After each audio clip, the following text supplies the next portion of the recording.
don't get it, shut it down! if we don't get it, Shut it down! if we don't get it, Shut it down!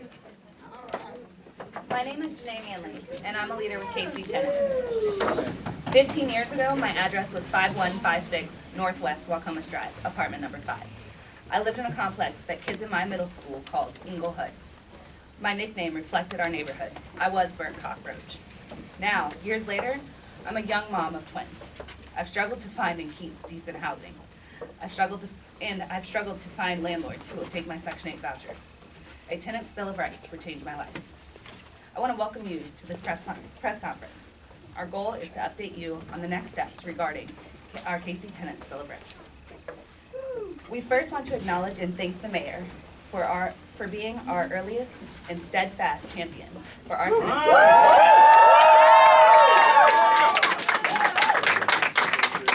We know that he and his team are doing everything they can to ensure that it passes, and that we see funding for our enforcement of our rights. We appreciate the collaborative process that the mayor's office has facilitated and the partnership they have offered along the way. We have amazing champions on our council, including Councilwoman Raina Park Shaw and Councilman Brandon Ellington.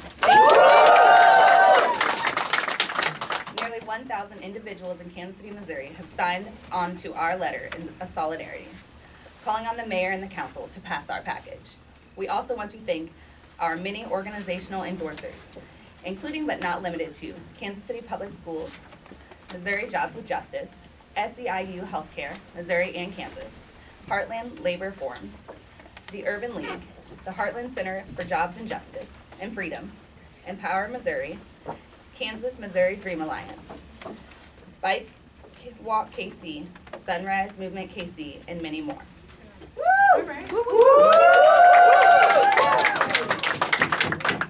We know we're on the right side of history with partners like these at our sides. Now, I want to introduce my comrade, James Owens.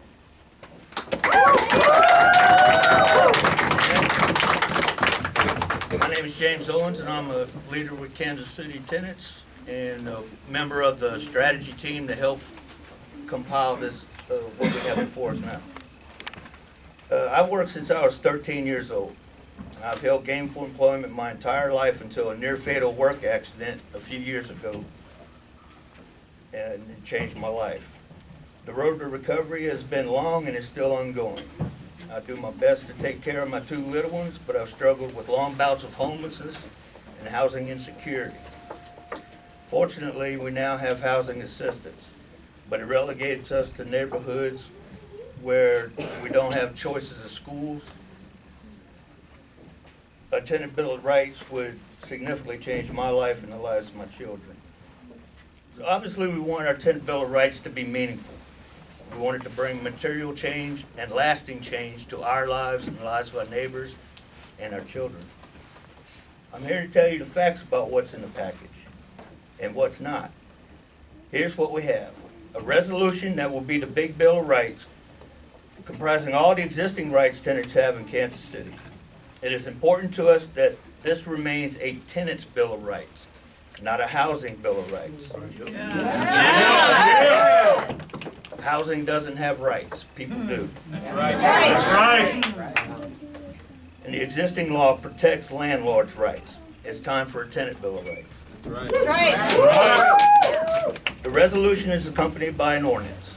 This establishes a rental housing unit with the responsibilities to educate tenants, investigate rights violations, and work with Healthy Homes to levy penalties when warranted, up to and including rescinding of licenses.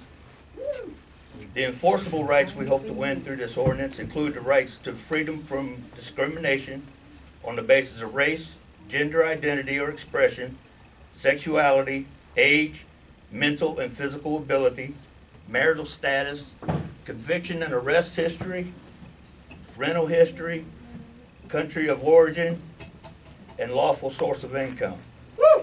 The right to organize and freedom from retaliation.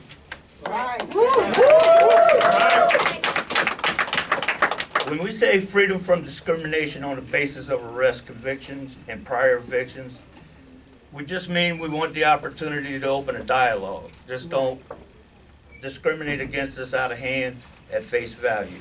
That's right. There's nothing in the ordinance that bans background checks, credit checks, or forces landlords to rent to any tenant. We just want to end the face value categorical discrimination against us based on our history.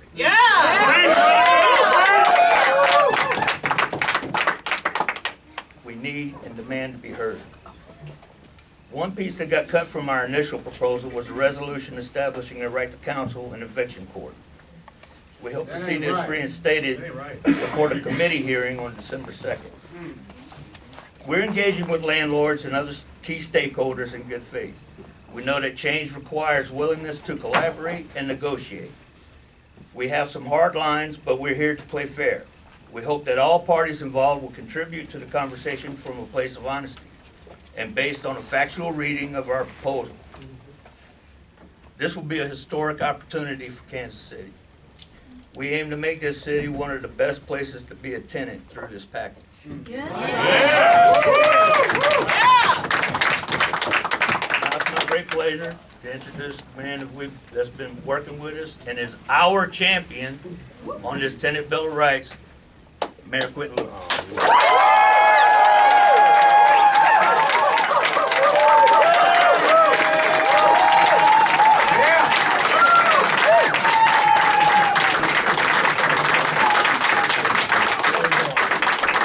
Well, you know what? It's good to be back with what feels like family for me.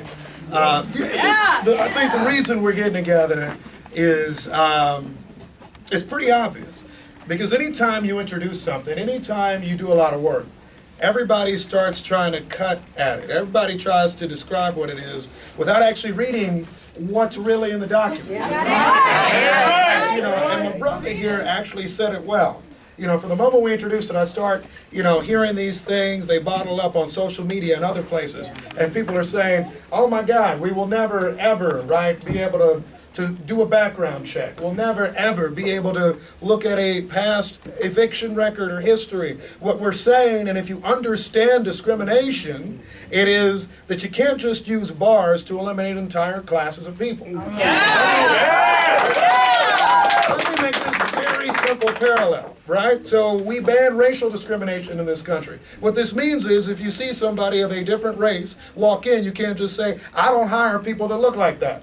What it doesn't mean is that they automatically get the job. And that's the same thing that's happening here. All we're saying is, you don't just get to say, I am banning a whole class of people. I'm just banning folks for things that may be far in their past, may be closer, but nevertheless that I'm eliminating them. What it says is give everybody a chance. Let me tell you something that is interesting. Last night I was on a panel, and it was about criminal justice, and there was a man who was in prison for some time. And he was talking about how he came back to his community. And he was trying to just do things like find work, find housing. And the interesting thing about Kansas City is, and this is why I'm in some ways amazed by the conversation happening now, we have had ban the box for years. And the reason that we have had that is we said people who are trying to make opportunities for themselves and their families deserve a fighting chance. So now the question is, do they deserve somewhere to live? Are we going to be a city that eliminates opportunities for them, writ large? Are we going to be a city that says, well, you know what, let somebody have an opportunity. Let somebody not be screened initially, but instead say, hey, let me talk to you. Let me talk to you about who I am, what my background is, what I've been through. What we're asking for very simply is a chance. And that's what this legislation is about. And what I encourage everyone, and I've read this stuff, and it's been in some non-credible outfits. It's been in more credible ones where they're saying, well, this is crazy. You're trying to change everything. No, we're not. I think the only thing that's happening right now is folks are trying to say that you can actually, have some rights if you have a lawful source of income. I've heard some folks try to say, well, that means that somebody who just got a bunch of drug money can come in and just hand me cash and that's how I get in, That's not true. That is just not true. There are folks that are trying to distort what this legislation looks like, and instead what we have right now is good, right, outstanding legislation. We spent hours and hours. My man just said it. We spent hours and hours actually changing the nature of what the legislation looked like. If you don't think these folks will compromise, we spent a long time saying, hey, we don't know if that works. We want to change this. We want to modify that. And frankly, one thing I'm proud of too, and I kind of blame myself for it, I said, let's take more time. Let's make sure that the entire community has a chance to opine on it, to have a voice on it, and that's what we're doing now. So what I would hope is when we have our meeting in December, instead of people saying, well, I agree with everything, but I still have problems, come out with what your issue is, because I haven't heard it yet. Right? I haven't heard anything that's actually been based factually on what was in the ordinance. So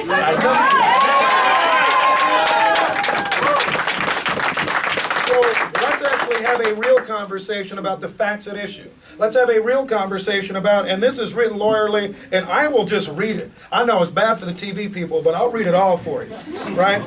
They say the ordinance has no prohibitions against screening on, for example, based on the state sexual offender registry. What's really said?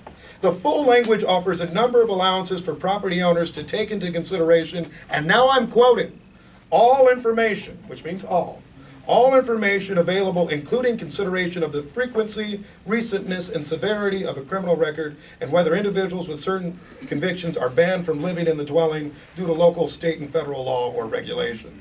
Or, right, i.e., thus, landlords could also ask about a rental applicant's arrest and conviction history until after it's been determined that individual is otherwise qualified to be a tenant. What this means is, in many words, right, all information. You can ask questions, you can talk about them, you can take into account all information. What you can't just do is say, I think you are a class of person that I don't want to talk to. That's all we're saying. That's all that's being attempted here. That's all they're trying here. Frankly, the eviction language, the history language is exactly the same. So we have a provision that says all information. We have a provision that says lawful source of income. We have a provision that says basic rights and ties them to state law. There has been an amazing amount of work to say that this is legal, that this is fair, and that this is right. And so instead of obfuscating, instead of saying, well, it just sounds bad, instead of saying this is just crazy, come to the table, right? My office is open. I know their office is open. Let's have a conversation. Let's have a conversation over the next several weeks about what's really in this proposal, in these proposals. Let's have a conversation about rights that I've heard landlord after landlord say are rights that we allow. Right? They say that we create opportunities for folks. They say that we don't discriminate. They say all of those things, so let's codify it in this proposal and make sure that we have fairness for tenants, for landlords, for all Kansas Cityans. And I'll make this final point, and it's this. When you're somebody who has struggled, and I've had struggle in my life, I know a lot of people here have had more recent struggle than I. But when you're somebody who's struggled, you're not looking for something special. You're not looking for a special benefit. You're asking for a chance. And what folks are asking for is a chance to have safe, quality, and affordable housing. A chance to actually sit down and talk to somebody and explain what's in their background and say, look, I'm not a problem. I'm not trouble. I've lived in all these places. In recent years, I haven't caused a single problem. I'm looking for somewhere for myself and my family. And here's the thing that I think is, if we're being fair, then we have to say this. Right now, this several-week delay, we're giving a chance to anybody in the community to opine. There's a chance for anybody to say what they think is wrong in the bill. This isn't a rush job. This isn't something trying to, right, just influence everybody and beat them down. What we're trying to say is this is good legislation at its best. And I'll make this other comparison. Today, my brothers and sisters on the city council in a certain committee approved a project that is going to endeavor to build about a $30 million parking garage downtown. That ain't right. It's going to do a whole bunch of interesting stuff, and it's intriguing because it doesn't have the same groundswell of support that this does. It doesn't come from years and years of struggle. It doesn't come from a background of people that are saying they're just asking for fairness. What it instead is just saying is, hey, you know what, let's make a good deal. Let's make a deal. Well, you know what I want to say? Let's do something for the people.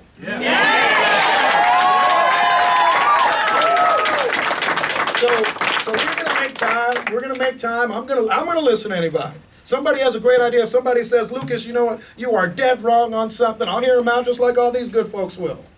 But what we're not gonna do is just say we're gonna give up because something's mischaracterized. Right. What we're not gonna do is just say we're gonna give up fighting for people who need us to fight for them and to stand with them and to stand for them. And what we're not going to do is just give up ever on the rights of tenants, on the rights of poor people, on the rights of all Kansas Cityans to have safe, quality, affordable housing and have the opportunities that all of us deserve under law. Thank you all so much.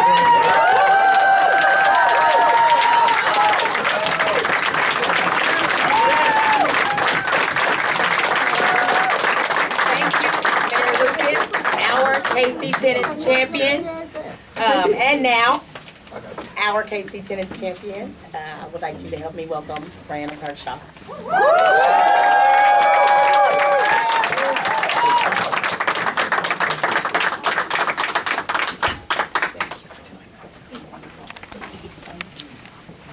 You know, when I ran for office, I said I wanted to be a voice for the people, and that mantra remains true. And that's why I'm here today. I'm here because in last week's Housing Committee, we heard testimonies from 50 residents or tenants and housing providers. I heard stories detailing issues of bed bugs, poor heating and cooling, holes in the floor, and discrimination based on past history. I'm here because I also had meetings with landlords who shared their concerns about late rental payments and other concerns about being a housing provider. And they specifically shared that on any given day, about 10% of the housing stock goes vacant. And we have tenants here that need that housing. So ultimately, it is a symbiotic relationship. But the tenants need the landlords and the landlords need the tenants. That's right. As someone who's solution-oriented and values transparency, I know that we can work together with both the tenants and the landlords and city staff to find the answer to this extremely complex issue. We've all been renters at some point in our life. I know I have been. I've had good housing providers or landlords, and I've had some that were not so good. But we have to work to make sure that there are safeguards in place to protect our most vulnerable tenants. That's right. That's right. I appreciate KC Tenants and the work that they have done to be a voice for the people that have not been at the table before. That's right. Right. They, you know, and I can say, being new on the scene, I've born and raised here in Kansas City. I have never seen this type of organization come here, so I want to applaud the group for making this a priority in our community. And not just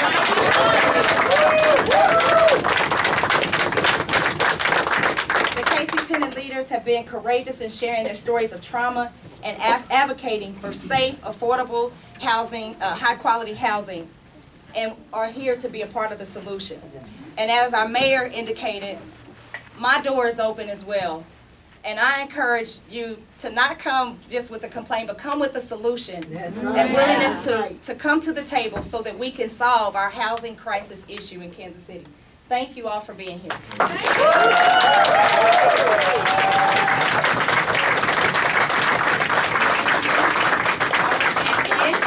Councilwoman Brianna Kershaw. And now, please let me welcome our champion, Councilman Brent Ellington.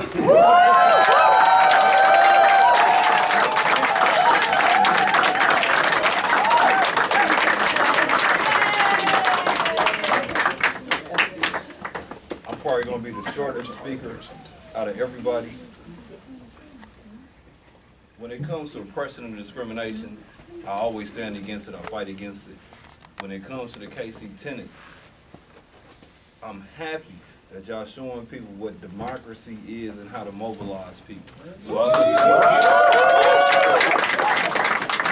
I look forward to working with you guys to make sure that we have proactive, enforceable language when it comes to tenants and those that are most vulnerable. And I would like to end it with something that came before me, but it's still relevant. So when I say all power to the people, if y'all can help me out, all power to the people. All power to the people!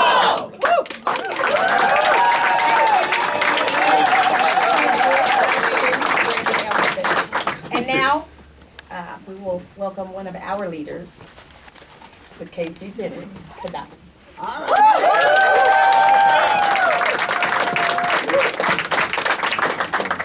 My name is Gaddafi. I'm a leader and organizer with KC Tenants. First, I'd like to thank the mayor for standing his ground, Ms. Raina Park Shaw, who stood her ground, and power to the people for Brandon Ellison.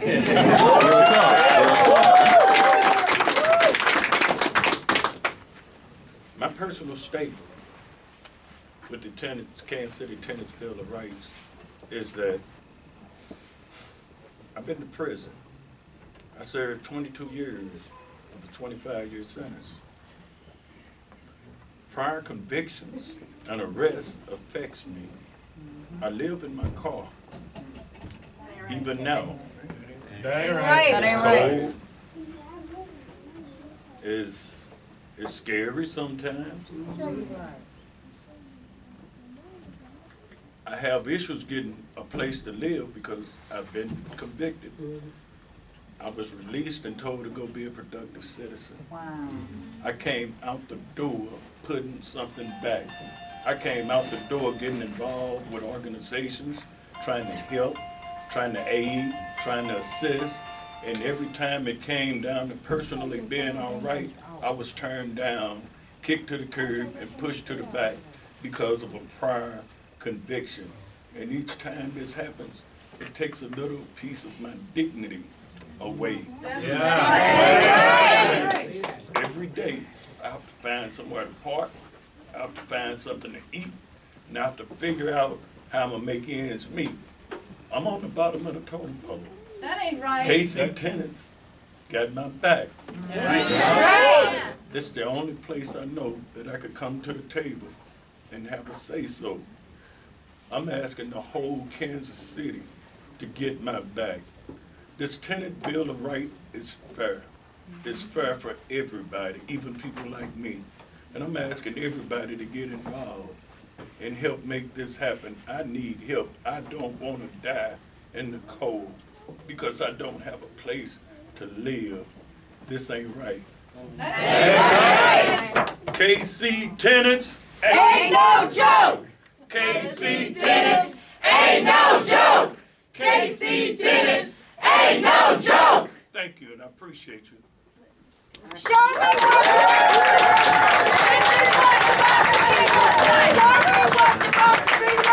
this is what democracy looks like! Show me what democracy looks like! This is what democracy looks like! All right. I was told in case, if you have questions for KC Tenants, they're happy to answer too. I'm happy to take a few questions if you want to hear from me at all. So are there any questions from our assembled press? Actually, you can ask a question too if you want. Anybody can. I got a question. Yeah. I think the problem might be with the housing authority. There's a big difference between the voucher for Jackson County and the voucher for Clay County. So when you have somebody that is in Kansas City, but they want to live, they got a Jackson County voucher on a 3-bedroom house that pays $950. You guys know that. In Clay County, we can rent homes for $1,200, $1,300. I would love to rent these guys a home. I just need the housing authority to raise the voucher size. If you're gonna be a Jackson County resident, come live up in Clay County, I think at that point, maybe the voucher should be raised, and that way we can rent the homes to the people. So I'll say this and note it. First of all, thank you for that comment. I think a few things that relate to this, but also work that we need to keep doing. I've been talking about housing for a long time. And this ordinance and the resolution aren't endeavoring to fix everything at all. And in fact, what I'm trying to do is make sure that we're addressing that housing authority issue too. I get a chance to appoint a good number of members to the housing authority, and what is not going to escape our attention is how they need to do better too. Both in, frankly, their administrative procedures, how quickly they actually get often our landlord community paid, which I've heard is a concern often with them. Frankly, looking at the The values that we're allowing folks to rent at, I think is an issue. The value of the vouchers that we're giving out. And what's more, frankly, being more central to the housing conversation. I think a concern that I've had is that although they are hardworking people, right, and who create good opportunities, they haven't always been at the table with us when we're talking about core housing reform. Yet, they deal with a ton of tenants, and they deal with a ton of landlords. And frankly, you need folks in that middle situation to help us fix that problem. So what I would ask, and maybe you know my email address, maybe you don't, but it's mayorq@kcmo.org. I'd be happy to talk to you further on what we can do to address that. Because, you know, I'm not gonna lie, right? And I know Raina's not and nobody else is. I wanna hear that, right? Because you have information that we don't have, and you have experience. Everybody in our housing provider community, our tenants, there may be others who have different views. I wanna hear about that as well, so I appreciate that. Ally? Unless I'm mistaken, the access to council piece of the package hasn't yet been formally introduced. Yes, Can you ma'am. talk about where that stands? The access to housing piece of the package, Sorry. or the access to council piece of the package? Well, you know, it actually allows us to make a very interesting point, because, you know, I've heard some of the murmurs and people say, oh, and you have this, right to counsel, and how's that gonna be paid for, and that's another reason to defeat the ordinance. But it's not actually in the ordinance, right? And so that's kind of why we're here today, because there are other things that we are working on and that we are figuring out right now. And so, I mean, you can sometimes tell when people have read up on the attack or if they're just repeating talking points. Because if you're just repeating talking points, you won't actually know what was in it. And to your very good point, Ally, right, that hasn't been introduced yet. When can we get it introduced? We have draft resolution language in connection with that now. I think the next step for us, and this is something that Councilman Park Shaw, myself, Councilman Ellington referenced, we want to make sure we're not just passing things without knowing where the money's coming from. And we want to make sure we're not just passing things to feel good, but that have no long-term impact. And so before I felt comfortable introducing that piece of legislation, I wanted to identify the source of funds. That's what we're working on now, and that will be our next step in connection with where we get it. When will that be introduced? It won't be introduced tomorrow, so it won't be introduced before December.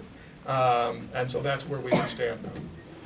Any other questions? Mayor Lucas, last time we met, we were supposed to be meeting upstairs Yes. today. So just walk us through how the new December date came about and how that process, came about. You know, I listen to a lot of people every day. And one of the things that I've heard a lot of in recent weeks and months and all of that is that people say, we want to make sure all voices are heard. And I mean that no matter whose voice, right? I'm mayor of the entire city. Council members are council people for either an entire district or the whole city. And so we want to make sure, and this is, and I'll say this, there are a lot of folks right now that are saying that this is something that I don't believe it is.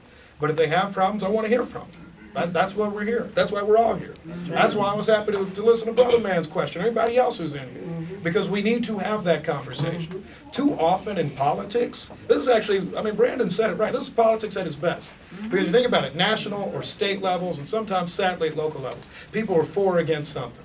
And then they just get on their sides and they say, we are this community, we're that community, we're just gonna fight, right? I don't think we even need to fight. If you read this legislation, right, if you actually read almost all of it, then really there's a lot of stuff that just makes sense for everybody. And to the extent there's a problem, let us know. Let me know. Let's have a conversation about how we make it better. Let's not just have a conversation about, well, how can we get enough people on one side to beat it back? Or how can we get votes on council to try to defeat it? Or how can we delay it for a year and make sure that it just goes away? I want to make things better. I've referenced economic development before for a reason. When there's an economic development deal that's not working, what do? They go back to the drawing board, they try to work on it, people try to fix it. What I'm saying we should do right now is, if you've got a problem with what's presented, let us know, right? We're happy to talk about it. I think all these people are fair, honest, and are just saying we want to make life better for Kansas Cityans. And frankly, anybody who wants to be a fair arbiter and wants to make life better for Kansas Cityans, let's talk. And right now, we got 3 weeks to do it. I'll meet with you tomorrow, I'll meet with you Friday. It's my emptier day, right? And we can have a conversation about things. I look forward to that, and I look forward to, by the time we get to Monday, December 2nd, right? That's the right date. Right? Yeah, Monday, December 2nd, we're gonna have a 5 o'clock meeting. It's in the evening on purpose. Anybody, call your friends, everybody come out. I wanna make it so almost anybody can have the chance to come through, opine, let us know what's going on with this bill, and I hope by that point, If there are issues, and I appreciate that, like the housing authority is an issue, or if there are other items that we want to bring up, let's have a conversation about it. And that's the reason that we're having the time to discuss it. Yes, sir. What are the biggest concerns you're hearing from landlords, and what are you guys doing to kind of look at any challenges that they might see with the draft of legislation? What's the biggest, I'm sorry, I didn't catch you, brother. Sorry. What are the biggest concerns you're hearing from landlords with the current draft, and what are you doing to address them? Name the top three concerns you know, this is where I'm doing somebody else's work. I think it's a good draft. Well, look, this is what, actually, well, I'll answer first and then maybe we get through on it. You know, a few things that I've heard, and maybe it's just because, I mean, to back up Ally, I read the Kansas City Star. So I read in an editorial, right, that they noted, for example, that you can't look at eviction history and you can't look at criminal history, both of which are just not true statements. Right. And so I think I've heard that in different fora. That's not accurate. And so I think maybe we'll have the chance to spend time and look at and maybe explain how it's not accurate. And maybe we can explain, I mean, I am a lawyer, and I think there is more than enough language in there that supports someone who says, hey, you know what? You can't just screen somebody, i.e. cut them off for that, but you can have a conversation about how does your criminal history perhaps not gel with the building we have, the rental place we have, or anything of that sort. So that's one of the more significant concerns I've heard. I actually have heard concerns about right to counsel, which, as we've noted, is not actually in the ordinance. I have heard concerns, I think, relating to, well, that may be the limit of some of the concerns I've heard. I know that there are several others. In fact, there's a whole sheet that I've seen somewhere that relates to concerns. So let me see if I can either find it or anything under the sun. But maybe that's enough as a response for you. Someone I talked to. Go ahead, but you have concerns. Well, I Go just ahead. want to follow up with what they asked me about. They were talking about income verification or something like that, that if a tenant has cash on hand, that what their income is doesn't matter. Is that true? I haven't looked into it. I don't think that's true. I mean, I think if you actually look at the nature of the ordinance, this is what's just so weird to me. Because we did go through this with Ban the Box, right? There's this idea that, yeah, you can't just say, I'm not talking to you because of the class of person you are, right? So what we're trying to do in society, and society has moved this way, and it's a good thing. We don't discriminate against people on race, on gender, on sexual orientation, on gender identity, etc. And what we're trying to say and create in our society is we're not discriminating against you because you're poor or because you have an arrest record.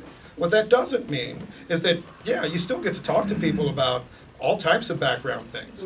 In an interview process, you can say, hey, I see you have an eviction in 1995 or an eviction in 2019.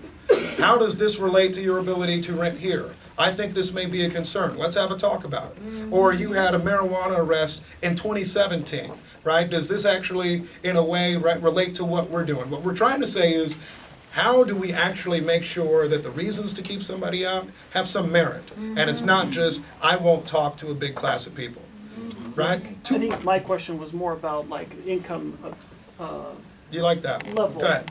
Well, then they were saying, they have to be able to verify that you make, 2 or 3 times the rent in order to pay the rent every month. And that this bill would prohibit that. Is that true? So I guess I would just disagree on the merits with that assertion. I don't believe that this ordinance requires that. I think you still have the opportunity to, ask about income, right? Do all types of things relating to what's your employment, or do you have an employment, all of that. You go through some of the same lengthy process stuff. What you don't get to do is discriminate up front, right? And so it is just another step that gives people an opportunity. That's all this is about. It's not eliminating contract law. I teach contracts, ironically, right? Doesn't eliminate contract law, doesn't eliminate landlord-tenant law in our states. It doesn't trump any of those steps. What it really does is says, hey, give somebody a chance, and then once you have said, all right, we can talk, then you can ask them about a number of things that are lawful, right, that relate to whether they would be either a good tenant in the area or anything of that sort. Frankly, I think there's a lot of consolation here. And I know this because there may be some people in this group or in other groups that said, no, we really wanted to do something even more dramatic, more radical, right? And a lot of folks said, you know what, on this step, we're going to compromise too. And one thing that's kind of disappointing me is that I'm not hearing anybody recognizing that there is a lot of compromise in this. But we had a committee meeting before, and, you know, I heard a lot of housing providers that came up and said, hey, I agree with almost everything in this. Great start. So let's actually just have a conversation about those areas of disagreement, and let's actually have a truthful and factual conversation about it. And once we've done that, then I think we can actually look to pass something that could be an outstanding piece of legislation for landlords and tenants alike. I see my landlord community out there. Any press questions first, and then I'll. Can you talk just a little bit about the enforceability aspect of it? Because obviously when Healthy Homes came in, like, those guys have been busy since that program started. So talk a little about the resources and what would need to go into place. We need more resources. All of these things. Yeah, we need more. We need a lot more resources. I mean, I will not tiptoe around it. We have more resources now in the health department through Healthy Homes. I think we need more resources, and that's why there's the division of the tenant advocate that is part of the proposal in the ordinance. I think we all recognize that you can't just pass things without providing funding for them. You can't just pass things without providing a structure for them. That's what this ordinance is actually trying to do. It's trying to say, instead of us just saying, hey, we have a lot of stuff that we like, we're actually saying, you know what, we're going to find a way to fund it. We as a city are going to commit to finding a way to fund it. We're going to commit to creating a structure that helps support it. Instead of just saying, hey, let's do all this stuff, and let's have the same 10 people perhaps that investigate everything else and do codes enforcement and everything else do the same thing. So enforceability is an important part of what it is we're trying to work on and what it is we're trying to make sure we have. Okay? You've spent months on this legislation. Do you believe that it's ironclad to withstand any legal challenges if they were to arise in the future?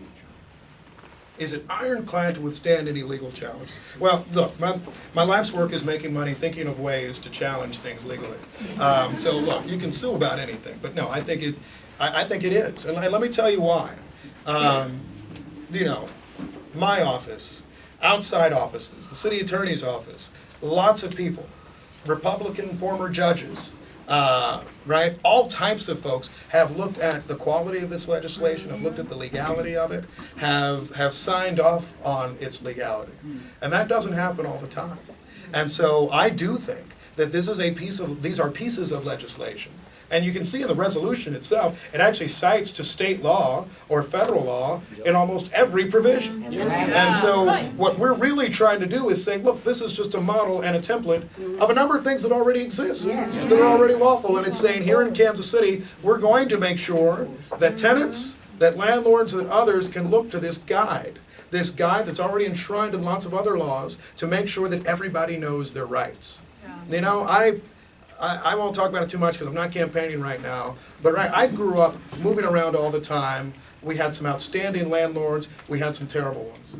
But the thing that was challenging for us, right, my mother had 3 children by the age of 24, right? She didn't have time, and no fathers around.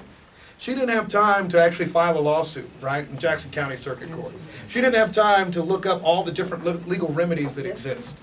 But if we have something that's in one document, if we have something that says, these are your rights, if we have something that says, hey, if I need help, I know I can call somebody, and that person's not going to cost me $300, or I'm not going to have to wait in line for 7 months at legal aid, and I mean that with respect to them, right? If you're actually saying, we can help you faster, then that might have let me do a number of things, like have good heat when I was a child, right? Like actually have utilities that were taken care of, not have windows that were broken. And I'll tell you this, there is already an implied warranty of habitability, so yes, my mom could have gone and filed suit, but who would have filed it for? Who would have paid for the filing fees? Who would have gone through all that work before? Right? This is the sort of thing that we're trying to make more efficient. And I'll say this other point. I know that there are a lot of landlords. The majority of our housing providers in this city are good folks. So I don't think they're the folks that will be subject to some of these provisions. They're not the folks that are going to be dealing with a bunch of these issues. And so frankly, I do think that this is the sort of thing that is legally ironclad. I'll listen to anybody who gives me any other reason to think otherwise. But I'm proud of what we've worked on and created here. All right.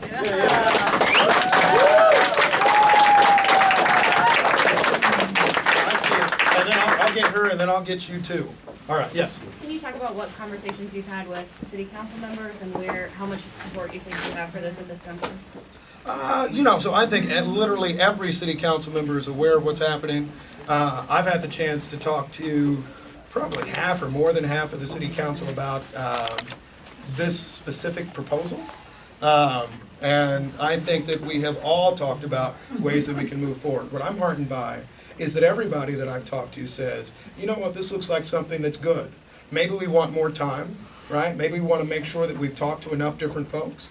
And I think that's why we're making sure there is time to talk to enough different folks, right? This isn't just, none of us are just doing this for diversion, for fun, right? We're actually doing this to make sure that we can pass something, right? Pass something that lets people know that they have real rights, and more than anything, actually pass something that our whole city, whether you're a housing provider, whether you're a tenant, whether you're a homeowner who hasn't thought about renting in years, right? We'll pass something that we can all be proud of that looks out for every Kansas City, including our most vulnerable, but also including those who are providing the housing that we sorely need in our city, including low-income and affordable housing.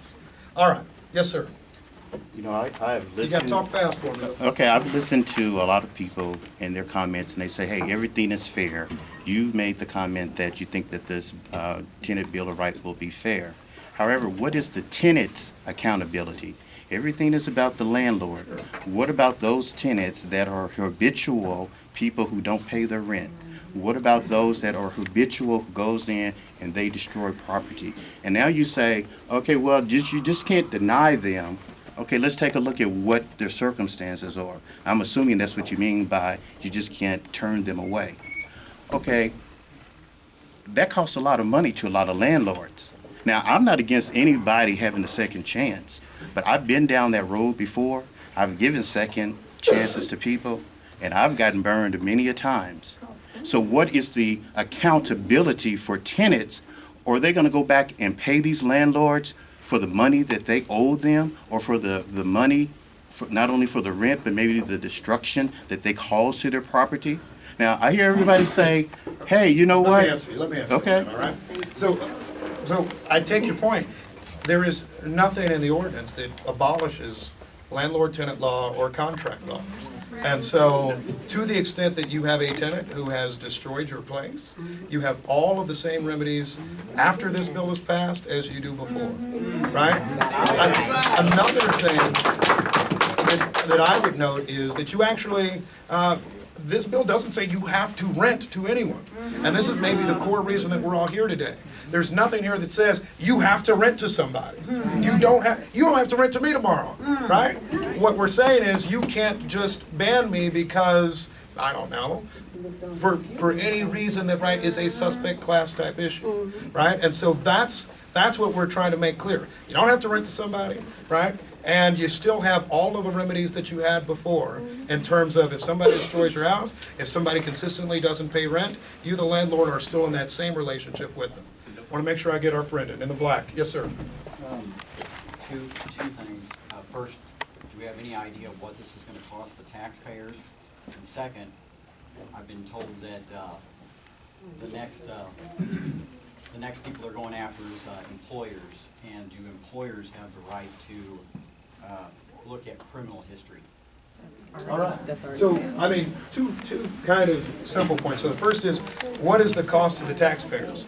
If you look at actually the resolution and the ordinance at issue, there's a fairly legal term, and I won't get too boring, but it's a fairly de minimis cost, actually, right? So we will be creating a new division of the tenant advocate, right? That will cost some amount of money, probably commensurate with hiring several staff positions in connection with it.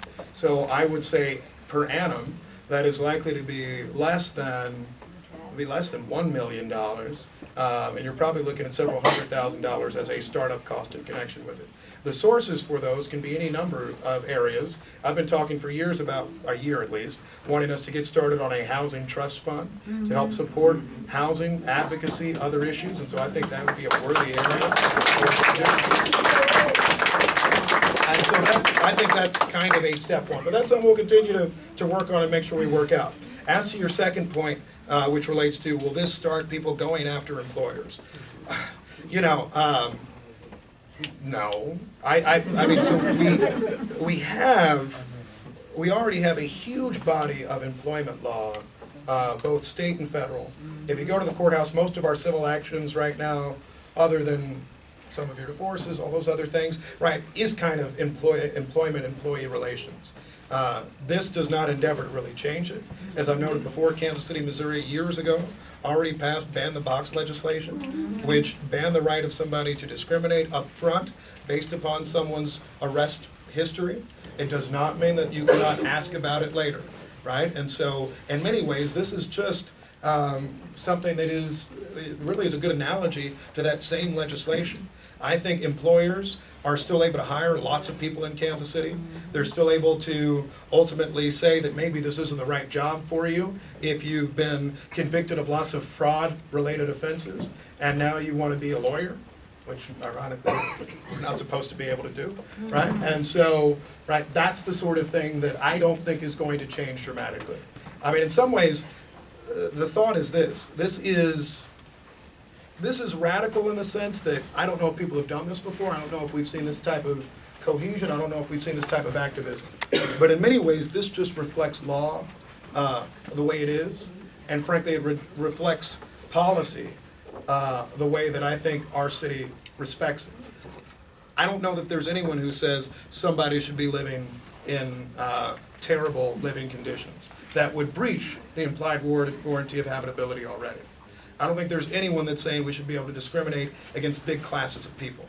All this is doing is saying, let's codify those rights, and let's actually make sure that we have fairness for all folks who are trying to rent. I'll take 2 more questions, and then I gotta let all these people out of the hot room.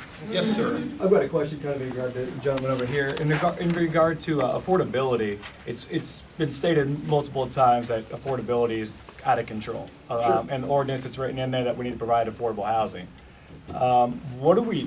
What's it look like at the city level? What are we doing to help with the affordability? Oh, gosh, that's a huge part of it. Yeah. Right, so when we talk about housing, I kind of think of it as in 3 areas, right? There is the creation and preservation side of things, right? There is housing quality, which this ordinance talks to in many ways, right? And then there's actually how do we deal with decayed housing, abandonment, et cetera, right? And so think about it as vacant lots, abandoned housing, that's one area of housing to think about, right? There's quality, healthy homes, right, tenants' rights, et cetera, and then housing creation. How do we actually create more units and preserve more units for housing in Kansas City? I will note that in some ways, although this does talk to creating housing opportunities, particularly for certain folks and people who haven't been able to always find them, which is actually very important, right, I think a separate kind of track for us to continue to work on in housing policy is how are we actually preserving more housing, creating more housing. What I'd like to see the city do, and things we're already working on, is how do we actually improve and create more grants for preservation of single-family housing stock in Kansas City? How do we actually incentivize developers, landlords, and others to actually create more housing, particularly East Kansas City, South Kansas City, and areas like that? Too much of our focus in Kansas City when we talk about creation is big multifamily towers. You will never actually solve our affordable housing problem by doing percentage set-asides at 2 light, 3 light, 4 light, 5 light. That's not going to I actually wish to work with, right, folks like yourself and others in saying how do we rethink the types of incentives, the type of participation we're creating with the private market to help create better housing opportunities. Thank you for the question. And then my last one's here, sir, yes. Yeah, as somebody who's lived in the city and in Lycan's neighborhood for all my life, and who has reached out and tried to help people and give them a second, third, fourth chance, and has seen some success stories, but also has been burned a lot. I would like to know if you, as the mayor and the city council, what space in your houses or property are you opening up so you can experience the same thing and give these folks an opportunity in your house or basement or somewhere? Are you opening up a room for some of them to rent and to experience what we've experienced? Well, you know, I consider all questions fair, and I'm sorry she left. Raina Park Shaw, the councilwoman, who was just standing here, after the last hearing, recognized someone who has been experiencing homelessness, and that day, she said, "You can stay with me." And that woman ended up staying with her.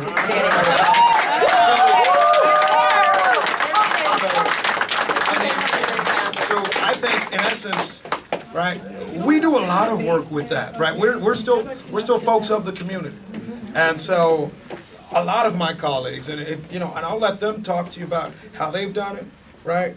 how I've tried to help support all the good people in Parade Park neighborhood, which is close to where I live, make sure they can stay. The money I've put out to try to help somebody pay a bill, right? We're with you on that. And so, you know, yeah, I'm not some rich dude from somewhere that just doesn't like experience this. Councilwoman Park Shaw is, and Councilman Ellington is. And I think all of us care about it. And I'll tell you one thing that was really interesting when we talk about the challenge in our community and the reason all these people care.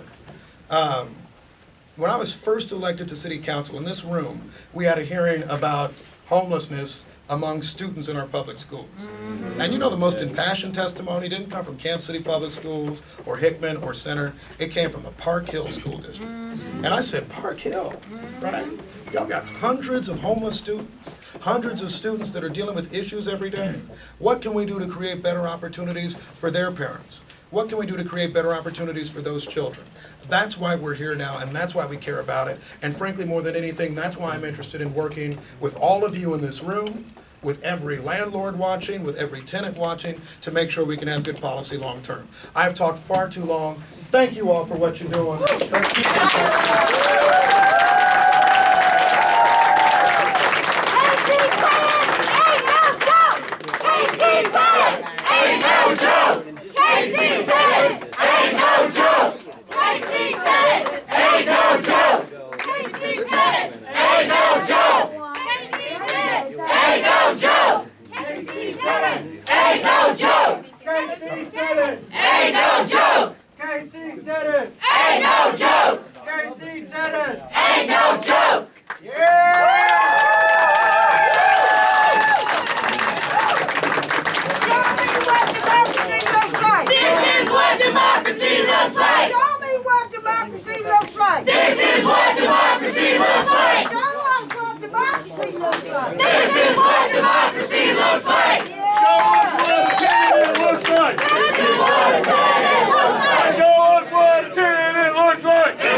Yeah.